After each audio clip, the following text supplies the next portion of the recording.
Good morning, everybody. Happy Sunday. Happy day 19. I made sure to write it down today so that I could remember or be reminded. How is everybody? Happy Sunday. Lovely to see you all in the chat. For those of you that are new, welcome. If you would like to participate in our live chat, then all you have to do is subscribe. I have it set to subscriber mode. That helps kind of keep the bots at bay. um, so if you want to participate, that's how you can do it in the chat, but you don't have to. You can just sit and watch whatever feels good for you. Um, although the bots have been active in the comments. I love that. That's always fun to see. They always give me a good laugh, a good giggle. Everyone can hear me and see me okay? Um, yeah, looks like we're good. Um, welcome to Sunday, April 28th. Um, gosh, I don't really, it's interesting. So I've been talking a lot about this. Oh, you don't see me till the second introduction. Okay. Yeah, it's weird. I don't know. It's either my internet connection out here or who knows. I mean, at this point, I've stopped trying to figure those things out. I'm just happy when technology does what I want it to do. Um, but what I think is so interesting is, um, we've been doing this for we're on day 19, so we're almost at the 3-week mark. I've committed to doing this for 30 days. So tomorrow we start the countdown, the last 10, right? We're counting down the top 10. And, part of this was the impetus to begin offering this series was just to kind of get out of my own way. It was, in a sense, kind of calling my own bluff and just giving myself a space where I get to be transparent and vulnerable and honest and raw and real and step out of the expert or the leader or the teacher role. And I have no problem being a leader. I have no problem being a teacher. I have no problem if someone calls me an expert. I don't think I'm an expert. I'm getting better at being Amar, but am I an expert level of being this? Not even close. Not even close. But what has been really, really fascinating is to just show up and watch what happens internally in my own experience. I know many of you have been sharing that these gatherings every day, at the same time every day, have been creating a space for you to connect and to feel at ease and to feel at home and to relax and to find, gosh, my back is like itching like crazy. This idea that we can come here and just be in this space. We don't have to perform. We don't have to have answers. We don't even have to have questions. We get to just be. And I think what's really interesting is when we just allow ourselves to follow those impulses, follow the things that feel interesting, follow the things that feel inspiring or exciting or that make you curious, like, ooh, what's that?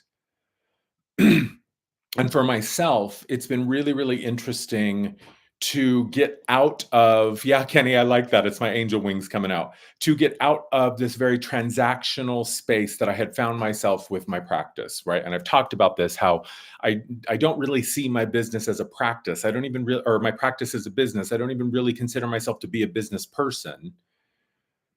And so getting back to, okay, what is inspiring? What is exciting? What am I inspired to share? What am I excited to share? What do I want to talk about? What am I curious about? And it's been really fascinating just to watch myself, because this old program of turn your practice into a business and find a way to create content that people will pay for or services that people will pay for, there's nothing wrong with that. And of course, that's what it was about for me, especially in the beginning when I was really excited about building a practice and like, oh, this is a way I can make money doing this. Like for me, realizing that, oh my God, I can make money doing this. That's astounding to me. And then at some point along the line, I kind of fell into the trap that I think most of us fall into, where we're just trying to recreate the same old, model, corporate, soulless, profits over people kind of model, although I never intentionally put profits over people. But my point here is to allow myself to show up and do what I love to do, communicate. Show up and do what I'm really good at doing, connecting and bringing really high level spiritual concepts into something that people can sink their teeth into, finding a way to make it real and accessible and practical, and really focusing on the things that are effective, right? In terms of how do we liberate ourselves? How do we reclaim that role as the sovereign creator in all of this? And I've been going through my own experience of engaging with you every single day, and that's been wonderful too. But what I find to be really fascinating is now that we're past the halfway mark, now that we're in the back half of this series, and my intention was just to show up for 30 days. I had no concept or expectation or belief really that this would be anything other than just what it is. And what I find fascinating is I started to tap into this yesterday and then started to hear it even more loud today. It got a little louder, a little more intense today. This voice, this self that is like, okay, but what are we going to do? Like the 30 days is almost up. And what has changed? Where's your prize? Where's your reward, right? Where's the gold star and the blue ribbon? Where's the thing on the other side that made all of this worth it? And I'm just watching myself going, wow, that is really interesting. This part of me that has basically just been waiting to tell me how wrong this idea is, how stupid this idea is, how worthless and valueless this idea is. And I find that to be fascinating. And so I sit with this part of me again that's like, but what are you going to offer? What are you going to bring? You have to show something. You have to share something. You have to be the source of something. You have to show up and, prove yourself. You have to show up and, earn what you want. Blah, blah, blah, blah, blah, blah, blah, blah, blah. I just find it really, really fascinating. And I'm just watching this part. Like, oh, okay, that's cool. Wow. You really were not into this at all for any other reason other than what was in it for you. That is fascinating. This part that is just all about give me my shit, get out of my way, give me what I want. Where's my stuff? Where's my things? Just this entitled part that feels like I am owed something, or that if I'm not getting something in return that is tangible, financial, material, that somehow this is a waste of time and worthless and useless. And I just find that to be so fascinating. I find that to be so fascinating. So these days, what I do in the face of those programs is I look at them, I observe them, I acknowledge them. Oh, hey, yeah, there you are. And then I just get back to doing whatever the hell I was going to do anyway. I think it can be such a powerful place when we finally get to the point where we don't believe our own bullshit anymore. It's interesting. It's kind of the other side of this coin, excuse me, where I've been talking about how we so often gaslight ourselves, right? We'll have an idea, we'll have a thought, we'll have a dream or desire. And then at some point, for some reason, we start to minimize it or diminish it or tell ourselves, oh, that's silly, that's stupid, that can never happen. You'll never get that. That's not possible.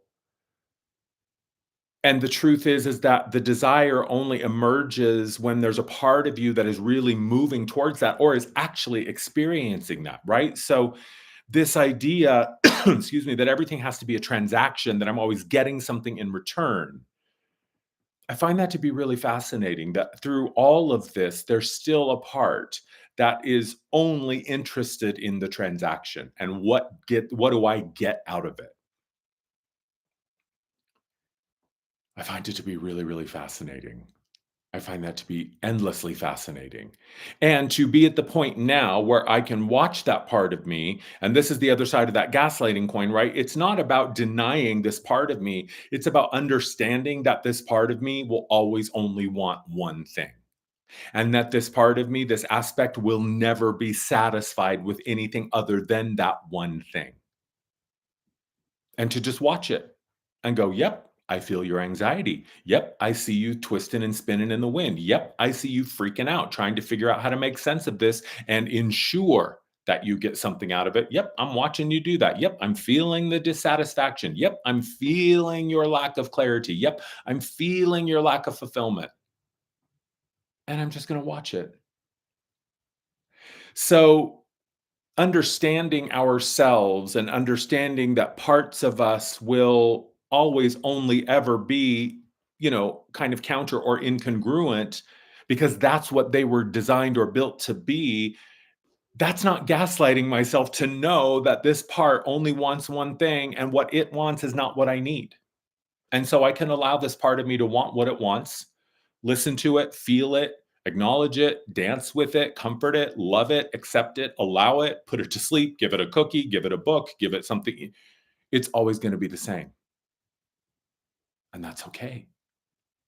I've just learned at this point that I can create a space for it to have a voice, but I'm the one that gets to decide the value of that voice, right? Like, is it worth me following this? Is it worth me acknowledging this? I can look at it and go, yep, I see you. I hear you, babe. That's all I need to do because I sure as hell ain't taking your advice.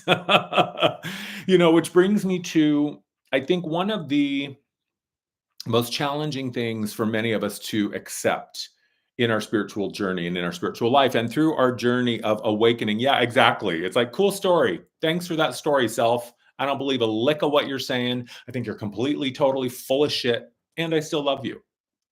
But to accept that there are parts of us that want the things that we so often want to escape or get rid of or, deny or whatever. I'll give you an example, right? The parts of us that thrive in chaos, the parts of us that thrive in discord, or rather, we should say the parts of us that feel at home in chaos, and the parts of us that feel at home in discord, and the parts of us that feel at home being super hyper vigilant and activated and not relaxed or at rest or at ease. And I think one of the hardest things that we often acknowledge through our journey of healing and integration is to admit, as much as 95% of me didn't want to be here or in this circumstance or whatever, there is a part of me that wants this. There is a part of me that is served by this. There is a part of me that is fulfilled by this. And you know how I know? Because if that weren't the case, then you wouldn't be where you are. Across the board, without question, unequivocally, I would say probably the hardest lesson for humans to really comprehend is that everything that any of us experiences at any given moment was a choice at some level. And that is really, really challenging when we reach that point when we begin to integrate and embody all of the lessons and the understanding and have to acknowledge and accept the fact that, yeah, I had a hand in creating that. I participated in the creation of that experience. Whew, that's a big one. That's a big one. And choice is an interesting concept. And you've heard me talk about this, right? When I talk about choice, or we talk about choice in terms of the spiritual context or creating your reality through choice, it's not always the choice of chocolate or vanilla, right? The mind automatically thinks, well, choice is about something I want and something I don't. So of course, I'm going to choose the thing I want. So why would I choose circumstances that, are difficult or challenging or create suffering, etc.? No, we're not talking about choice in the moment. We're not talking about, ooh, I like vanilla and instead of chocolate or whatever. We're talking about choice over time.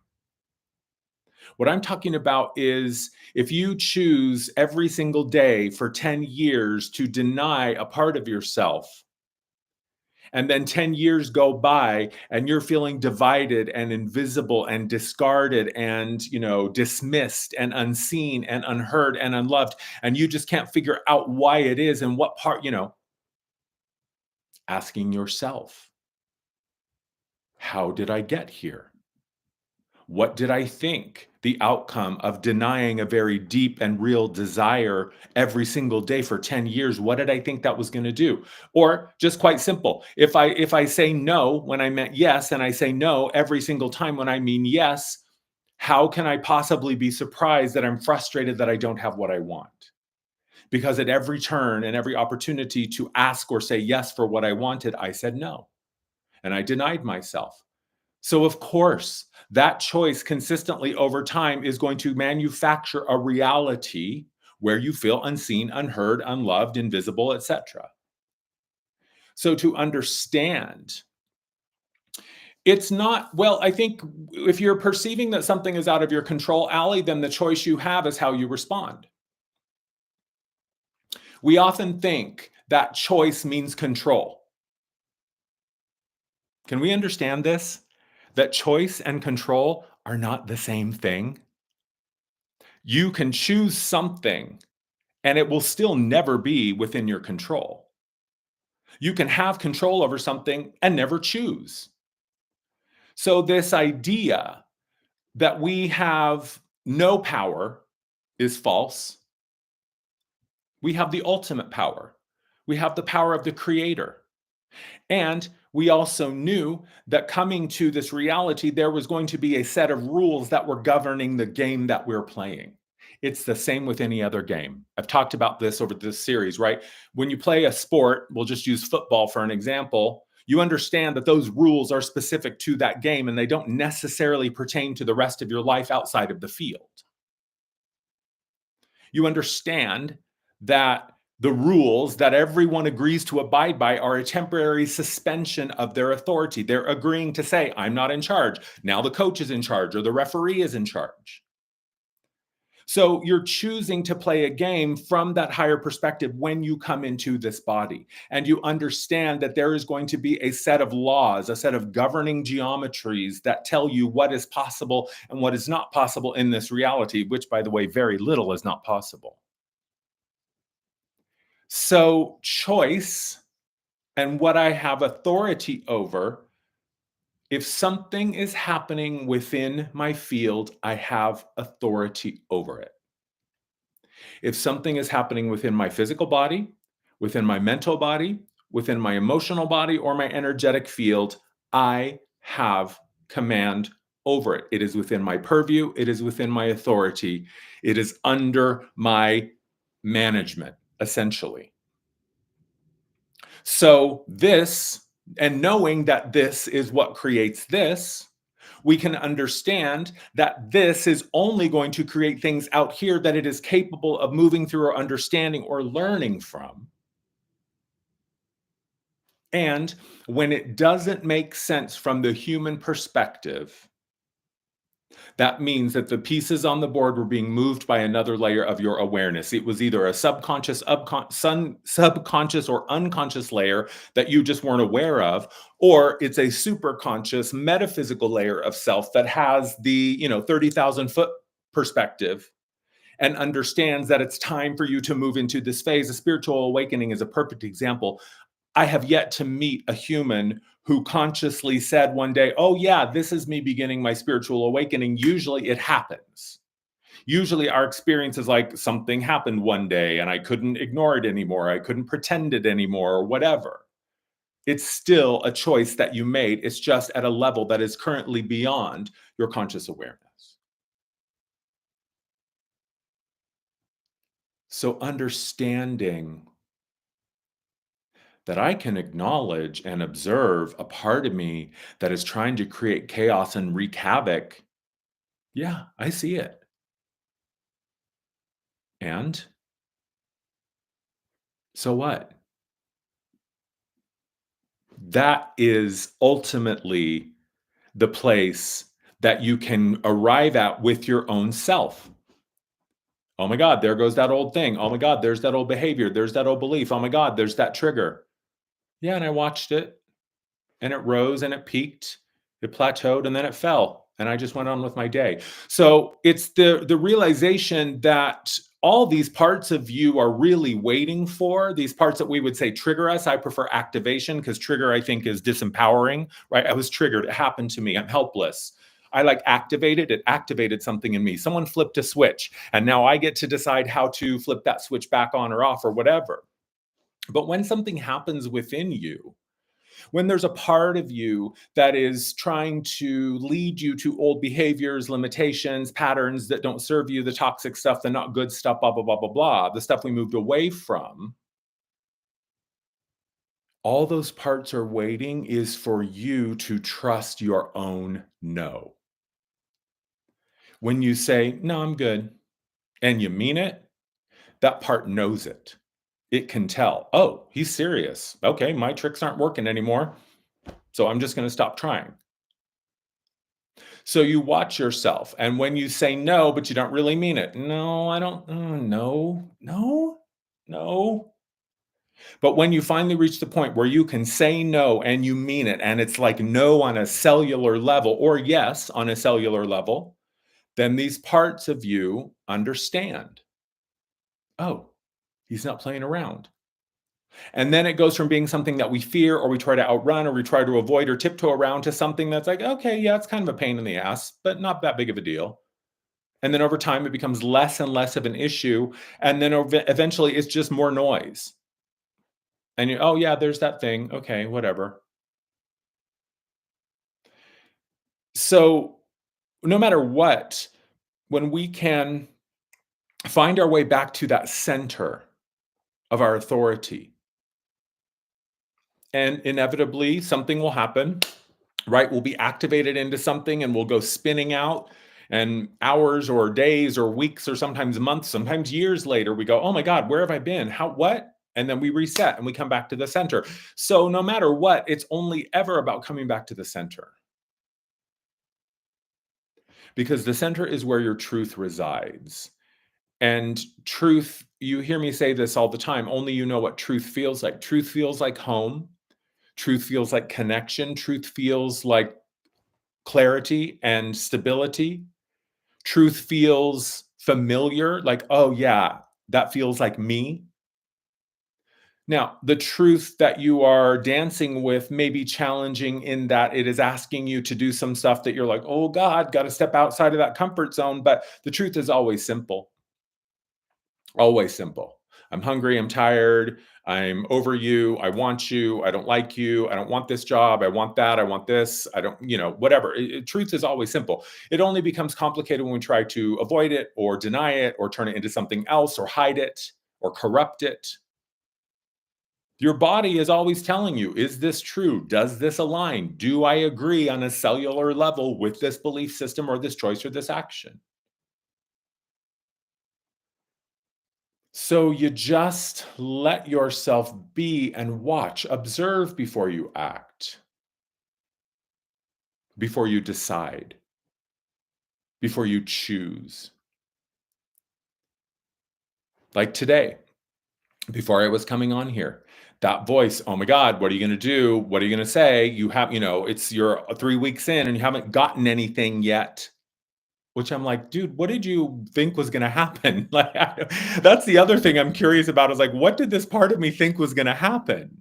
Like, that's really what I don't understand is, okay, I can sense your frustration. I can sense that what you thought was there isn't here, but what was it? Like, I don't even know why you're so pressed. Like, it's interesting and it's funny, and I just watch myself and laugh. And then I get on with my day. Look, the day is gonna happen one way or another. Time is gonna pass. Your experience of time is gonna pass one way or another. So you can do it believing whatever you want to believe. You can do it pointing yourself in whatever direction you want to point yourself in. But the idea that these aspects of you are somehow more powerful, they're ultimately not, because the only reason they exist is because of you. These survival mechanisms, these temporary personas that we often forget to dismantle that kind of turn into a personality, and we don't ever really stop to question, is that really who I am? Is that authentic to me? But when we just begin to realize like, oh, it's all just this dialogue that's happening inside, and I get to choose which one I believe. I get to choose which voice I pay attention to.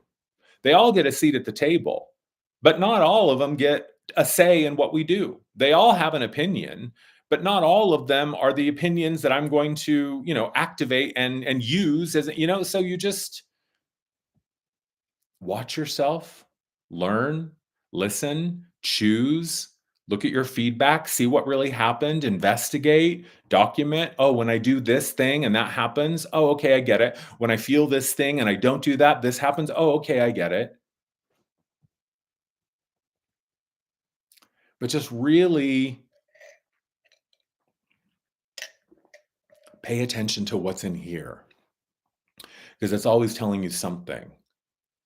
But don't forget that this works in support of you, not in command, not in ownership, not in control. Exactly. That's the Jan Van Zant quote. If you see crazy down coming across the street, you don't have to cross over and have lunch with them. You can wave, "Hey, I see you, crazy," and keep on walking. You can have a love for someone just as a being who is worthy of love.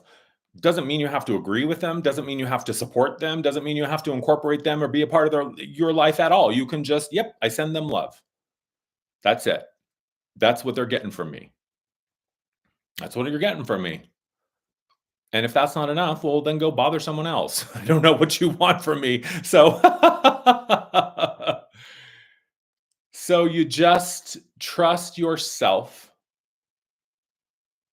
Question yourself when it doesn't quite feel right. Be accountable to your choices and don't believe everything you think. Just exhale, unclench, and let it go.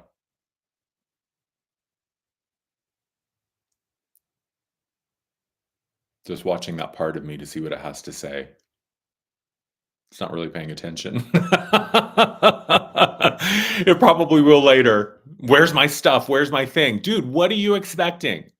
Like, really, I don't it's hilarious to me. Like, I wanna know what you thought was gonna happen.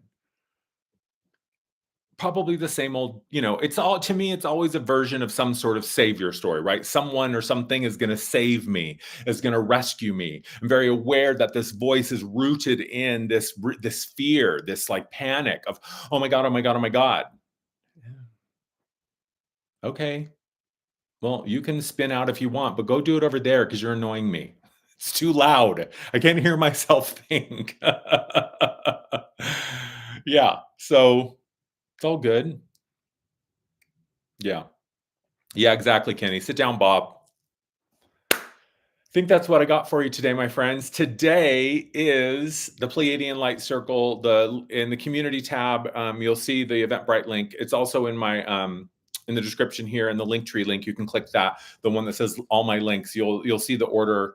You can click on that to order tickets for today. I think tickets are on sale for another hour. We start at noon Mountain Time, so an hour and a half from now. So I think 11:30 is when they go off sale. I would love to see you there if you want to join me channeling the trio, this lovely group of Pleiadian beings who offer the most fantastic, compassionate, gentle healing.